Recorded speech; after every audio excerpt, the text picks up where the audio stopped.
Welcome to a special edition of Hub Dialogues. I'm Rudyard Griffiths, the publisher of The Hub. On this show, we're going to be looking into the issue of housing. It was a big topic in the 2025 federal election. The winning party, the Liberals, and Mark Carney made some significant promises to solve a so-called housing crisis, a shelter crisis in Canada. How meaningful will the Liberals' policies be to addressing housing? Are there other ideas and issues that we should be conscious of, that we should be debating to try to create more affordable housing for Canadians from coast to coast? To help unpack all of this for us, a real pleasure to welcome on the program two individuals with deep expertise in residential and commercial construction. They are respectively the CEO and Chief Development Officer of the Wesgroup Properties. Beau Jarvis is the CEO, and Brad Jones is the Chief Development Officer. Guys, welcome to the show. Thanks, Rudyard. Well, happy to be here. Thank you. Beau, I want to start with you as the CEO of Wesgroup. You're thinking long and hard and writing a lot about housing in Canada in the lead up to this election and during the campaign. How do you feel we've come out the other end of 36 days of campaigning? Do we have a national housing policy, or at least the potential for one, under the Liberals that can make a meaningful difference to supply? Yeah, I think we've been operating in a period of severe instability and uncertainty. And so I think just getting on the other side of this election will hopefully be able to provide some operating stability within the housing sector. So that's like the most basic fundamental thing that I think I'm hopeful that will happen regardless of the outcome. One of the other things I'd like to do is reframe what we're calling a housing crisis or affordability crisis to a cost of delivery crisis. That is what we are referring to this as. Both parties had a number of policy announcements during the election and even prior to the election being called. And I would say that both parties had great, there was a lot of good stuff and some questionable stuff. And now Prime Minister Carney has won the election, and the federal Liberal government is forming government again. And so what are those policies that we're interested in or concerned about, I guess is the question.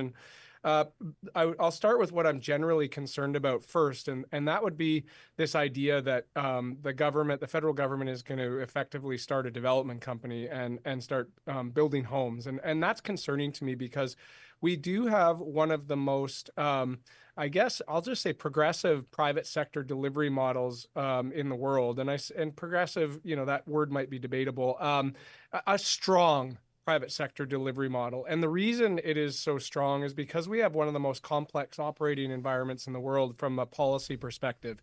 And our private sector has learned how to navigate that policy framework. And so we have a very strong private sector. The private sector housing delivery model or paradigm in Canada is such that the private sector delivers 95% of the housing. And so I think that we should be enabling the private sector rather than creating an entity to try and compete with it. Moreover, and again, the devil's in the details, right? We haven't received many details here, but we have, back to the cost of delivery crisis. A government-run entity to deliver housing in our country is going to be faced with the same cost issues that the private sector is going to be faced with, and it's no different. And I've said this a couple of times here in Vancouver, and we did an analysis in Vancouver and Toronto, but here in Vancouver, if we got free land and worked for zero profit in the downtown core of Vancouver, it would still cost over $1 million for a 2-bedroom condominium. Wow. And that's just costs. Wow. So I feel like I'm kind of going on a bit long here. No. I'll This quickly is good stuff. Yeah. I'll just say, sorry, what was that? No, great stuff. Like I think to give people an idea of just, some numbers against the kind of reality of development, because it's one thing for the government to throw out, 10 billion here, 10 billion there, but as you say, there are realities on the ground that builders are facing that the government will face too if it chooses under this new Liberal policy to become a significant builder in its own right in the Canadian residential rental affordability, type construction. Yeah, and I would argue that they may end up building it for a higher cost as a result of, they're going to likely use union labor. There are obviously some private sector models in our country that do use union labor, but the government is likely to use mostly union labor. There may have higher levels of requirements as far as consultation, and I would just say perhaps more barriers to getting to delivery than the private sector would. I'll pass it over to Brad because I feel like I'm talking a lot and we're very aligned. But I talked about the one thing that I was not pleased with Carney's platform. But there are a number of things that I think are quite positive. And yeah, again, we'll absolutely get into those because you've written about this for the Hill Times, and I urge people to go search out that article of Beau's that has some very practical suggestions of what could actually kind of supercharge the industry itself and leverage the industry's capacity. And that's where I want to go with you, Brad. To what extent can the industry build right now? Because what we're seeing across Canada is data coming onto the screen that suggests that housing starts, especially multifamily or whatever the technical term is, they're crashing across Canada. So what's going on here? Give us a kind of feeling on the ground for the industry as this Liberal government forms power and as they contemplate these policies. Because my sense, Brad, you can correct me if I'm wrong, is that we're in a moment here that's a little bit different than the industry and Canadians have seen with regards to housing starts, with regards to supply coming onto the market, with regards to price per square foot and other market dynamics that are causing some real challenges in our major cities. Yeah, it's really challenging. We're coming off of 2024, where we built a record high of 260,000 or completed 260,000 new homes, which broke the 1974 record for the first time. And that's landing in a market where, we're starting to see immigration decline with that policy shift. And it's resulting in a significant amount of standing inventory in Vancouver and in a far more extent in Toronto. And so builders are struggling with standing inventory, buying market that's seeing a really unstable set of conditions, and it's a hard environment to think about, leasing a car, let alone buying a home. And so it's a real struggle right now. New projects aren't working, and the housing completions from last year is a real lagging indicator. Those completions are the result of the economics of the market in 2019, 2020, and 2021. Yeah. That's great data to share. So, Beau, to come back to you, and now we're going to start getting into acronyms. So some of these sound kind of ugly, but they're interesting. And you think maybe, Beau, and what I've read of your kind of commentary on this, that instead of, it may happen regardless, but instead of the government becoming a builder of affordable housing, there are existing programs that could be very effective in creating an environment where builders have incentive to build because there's a reasonable expectation on return. So let's go to the first one of these acronyms. MERB, am I saying this right? What the heck is MERB, and why do you think it's something that we could build on? The MERB program, which stands for multi-unit residential building, was a program in the 70s. I think it ended in 1981 or 1982-ish. And it was a program that offered tax incentives or tax attributes to, call it, private investors at a small scale. And in fact, it delivered what I believe is the most amount of purpose-built rental housing to be delivered post-World War II in our country. Wow. And so to the extent that you had doctors, dentists, and lawyers building 3-story walk-up apartment buildings. And that's what predominantly when you go through, the streets that are just sort of outside of the core of the city, and you see those little buildings, the 3-story, 4-story walk-ups, those were built in that program. And so Carney has, in fact, suggested that he would like to bring that program back. We're pretty excited about that. Okay. One of the things I am concerned about is the let's just say the previous Liberal government, which so far seems a little bit similar, but we'll see where that goes. They had a hard time coming out with policy and then not sort of trying to engineer certain outcomes. And I will be really sort of keeping a close eye on that. What's key is keeping this as simple as possible.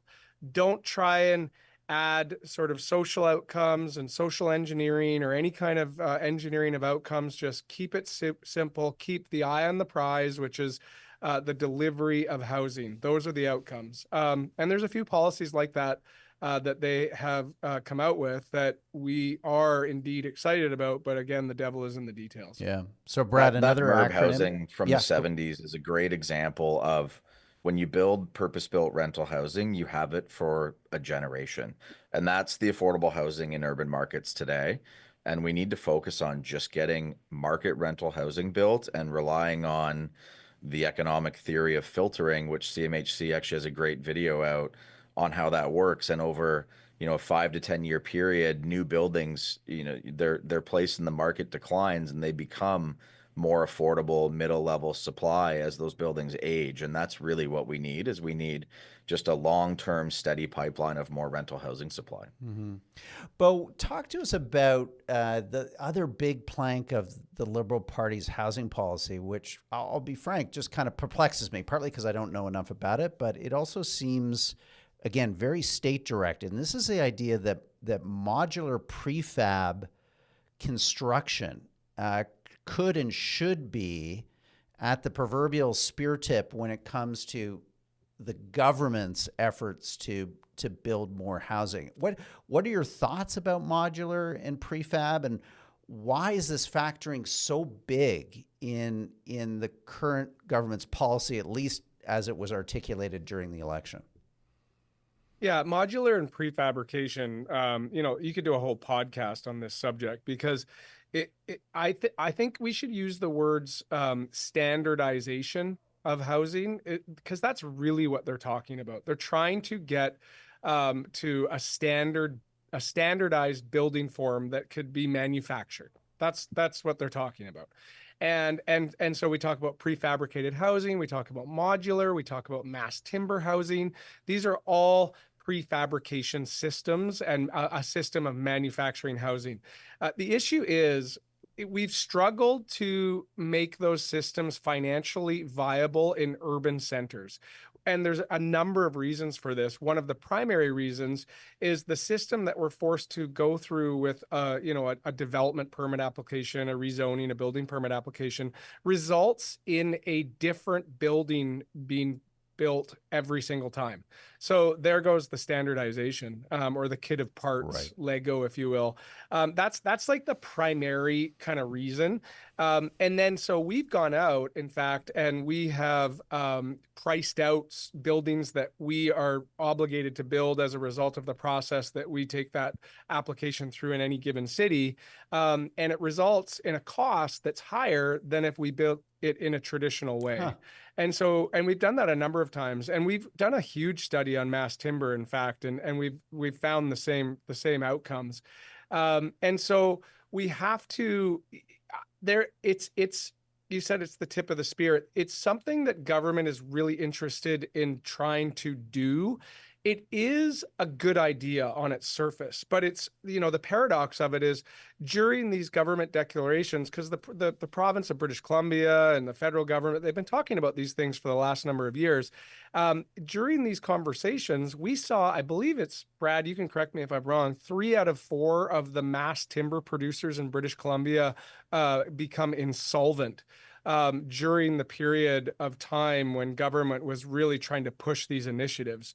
And so you really got to ask, why is that, right? And it's a challenging business, and it's a challenging model to make viable in the system that we're currently operating in. Brad, your thoughts? Yeah, I think, we haven't seen manufactured housing, prefabricated housing take off in very many markets, really in North America or around the world. And the only time it's been successful here is when the labor's been outsourced to another country, to a cheaper labor market, because really your cost inputs are actually all the same. The only thing that you're varying is time. So it really hasn't found a place where it works. To me, this is one of those, it's a distraction. There's not a silver bullet to fix the housing crisis and fix the real structural issues. It's expensive to build housing in urban markets in Canada because, nearly or over 30% of the cost is government fees and charges. Prefabricated housing isn't changing that issue. Prefabricated housing isn't changing, over the past few years, building 130-story tower under step 1 of our energy code. Building the same 30-story tower under step 3 of our energy code is an $11 million difference for a few percentage points in sustainability savings. Those structural issues that exist in new housing supply aren't getting resolved by prefabricated housing.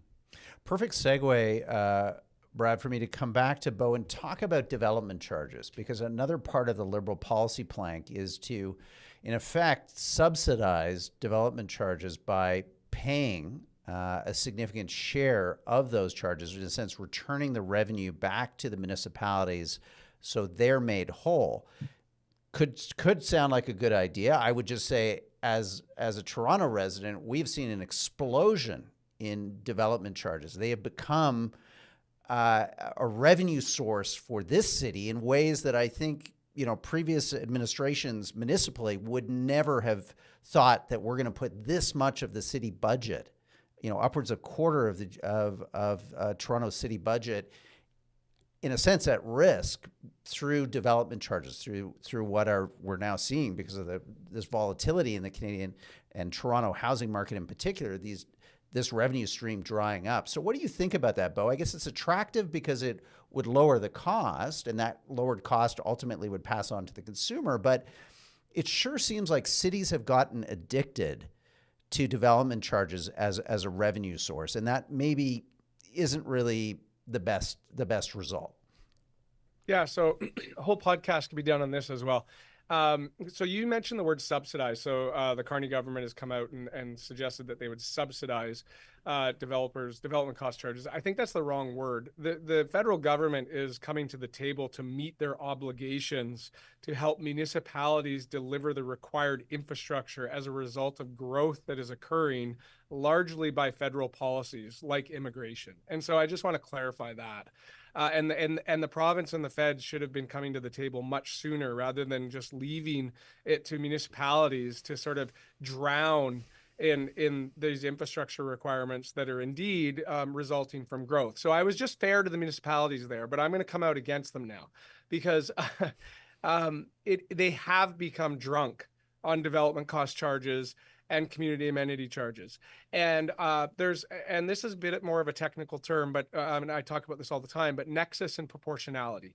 That's a term that is a technical term that goes with development cost charges and how municipalities are supposed to arrive at how they're collecting. So call it best practices, if you will. And nexus is drawing a direct link from the impact of growth or of the growth to the impact on the infrastructure or the amenities. So you're drawing a direct link, and then you're figuring out what the proportional cost of upgrading the infrastructure as a result of that growth. And that equation, that conversation has completely gone out the window, where most municipalities and regional governments are trying to extract as much out of a project as it can possibly pay. Right. And we have come to a place where we're failing, right? Where it's just not working. Whereas Brad said, various fees, levies, and taxes from all levels of government are up to or over, in some cases, 30% of the cost of new housing. And so, government really, and to put this a bit bluntly, is sucking and blowing at the same time. Yeah. Because we have never yet had an honest, open, transparent conversation about how new housing is taxed in this country and where we sit today in that regard. Yeah. And we need to just have the bloody conversation. Yeah. Yeah, and if you need tax revenue, well, there's something called property taxes, and yeah, they're not popular, but maybe they're a little more equitable in terms of meeting the the financial needs of cities, and to have developers and new home purchasers in a sense bear a disproportionate share of the revenue costs for the city through development charges seems like a bit of sleight of hand. Brad, let's have you weigh in on this topic. Yeah, I'm glad you mentioned the fairness piece, because I think our country's done a lot to try to move away from regressive tax models, and this is probably as regressive as it gets, where, homes 20, 30, 40 years ago when they were built, even 5 or 10 years ago, didn't pay nearly what we're seeing be demanded in development cost charges and amenity charges. Just Metro Vancouver's DCC alone in our market, one has gone up over 1,900% in the last few years. There's very few things on earth that have gone up in price that much. And so these new homeowners who are struggling to get into the market, struggling to get the equity together, they're paying that extreme tax because a group of politicians don't want to take an election risk on property taxes. It's a really broken model. And to take that even further, by having all of this embedded in the purchase price, the purchaser is actually paying GST, HST in some markets, and property transfer taxes on those government taxes that are embedded into the housing. Wow. And so we've done some quick math, and we think it's between $6,000 and $10,000 per door across urban markets in Canada that we're seeing this tax on tax impact. Double taxation. Taxation with no representation. It's I the just basis of revolution. Just one other thing too, with regards to municipalities, the other layer of all of this, and we haven't gone down this path yet, and I'd really like to unearth this or table it, surface it, is municipalities have to be more transparent with how they're arriving at the costs for upgrading infrastructure.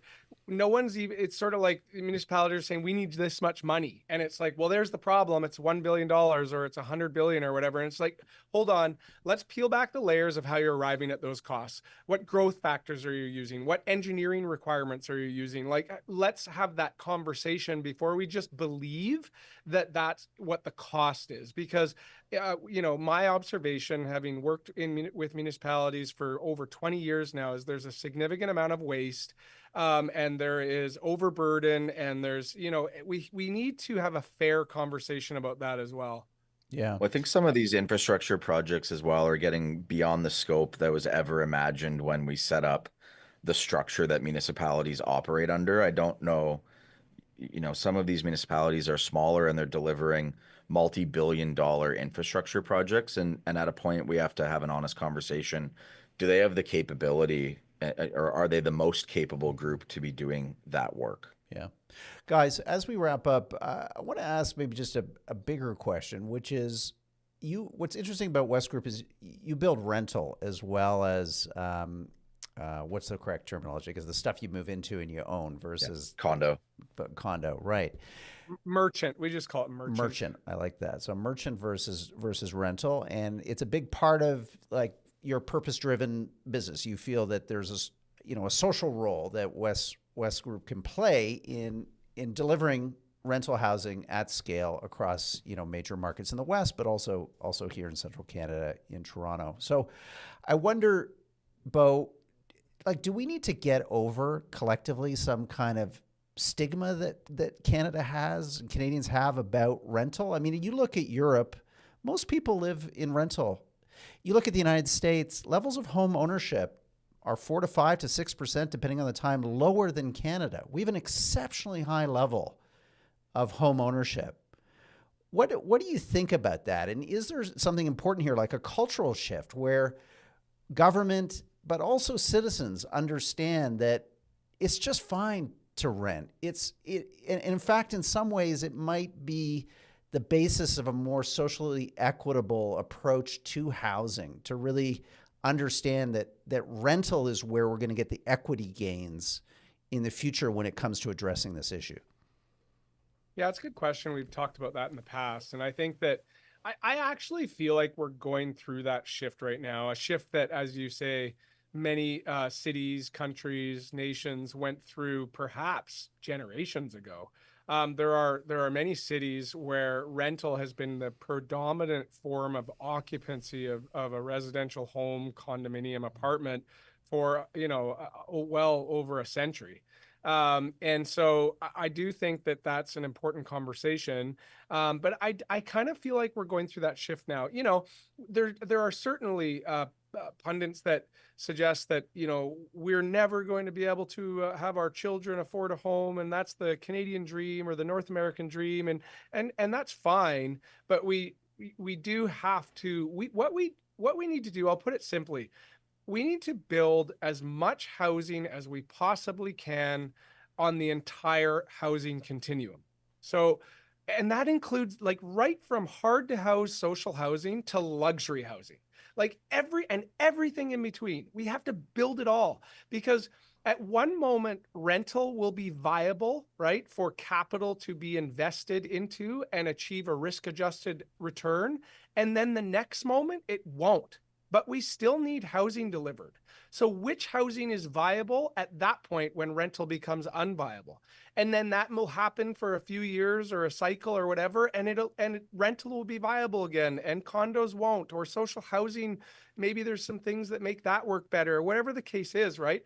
And I think that that's the conversation. But I do think there is a shift where rental is becoming more acceptable as a form of long-term sort of home occupancy, or you're achieving a roof over your head that is safe and secure. And we're seeing that, I would say, unfold right now. Mm-hmm. Brad, let's give you the last word in this conversation. What do you think are some of the bigger shifts maybe that we all should be thinking about when it comes to wrapping our heads around, housing in Canada in the decade ahead? I think one of the biggest challenges we have is that 40% of new residents to Canada move to two markets. And it puts an immense amount of pressure on Vancouver, Metro Vancouver, and the GTA. And I think, this ties into the resource discussion that's going on in Canada right now. If we had a more flourishing forestry sector and other resource sectors in the country, I think that figure would be different. And we've lost sight of growth markets in other parts of the country. And the pressures that get put on these two markets, housing, infrastructure demands, all of these things is potentially insurmountable. There aren't many countries of our scale where two markets take that much of the population. And I think it's a distinct difference in Canada than the US, for example, where, you see people pick up and move quite regularly, and there's, 15 metro markets that they can probably get a good job in. That's not really the case in Canada. And it's something I've been thinking about more and more. Yeah, great insight. Well, Beau, Brad, this has been exactly the conversation I hoped we would have. Rich in data, full of opinion, and heavy on the insights. So thank you both so much for coming on Hub Dialogues and sharing your hard-won experience as executives at Wesgroup, one of Canada's leading property developers. I really enjoyed our conversation. Thank you. Thanks so much. Well, thank you for tuning into this edition of Hub Dialogues. I'm Rudyard Griffiths, the publisher of the Hub. Please check out all kinds of great dialogues that the Hub has on its podcast channel. Simply search for The Hub Canada in your favorite podcast app, or pop over to our YouTube channel. Just search for Hub Canada again, and you'll come up with terrific videos on all the important issues and debates informing the Canadian conversation. Until we next speak, bye-bye.